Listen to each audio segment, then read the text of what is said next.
میں نے بذریعہ عبدالعزیز قاضی ایڈوکیٹ سپریم کورٹ میں نے پٹیشن دائر کی تھی، جس میں گرفتاری سے روکنے کسی بھی دوسرے کیس میں یا کسی بیرونی کسی صوبے کی پولیس کے ذریعے گرفتار کرنے کی کوشش کرنے، اور چونکہ میں لندن جا رہا ہوں تو مجھے اندیشہ ہے کہ کہیں انہوں نے میرا نام ECL میں نہ ڈال دیا ہو، تو ECL میں نام کے حوالے سے تفصیلات جو ہیں طلب کرنے کی استدعا کی تھی۔ آج فاضل عدالت ارباب مطہر صاحب آنریبل جسٹس اسلام آباد ہائی کورٹ کی عدالت میں سماعت ہوئی، عبدالعزیز قاضی صاحب نے دلائل دیے، جس کے بعد عدالت نے جو ہیں کسی بھی نامعلوم مقدمے میں میری گرفتاری جو ہے وہ روکی ہے، پلس عدالت نے جو ہے FIA سے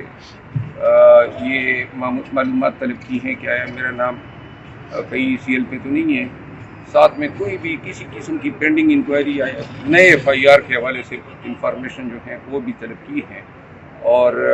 مقدمے کی سماعت اب آنے والے جمعے کو ہوگی۔ اچھا سر، بتائیے گا کہ جس طرح کی ایکسرسائز ہو رہی ہے آج کل مقدمے کا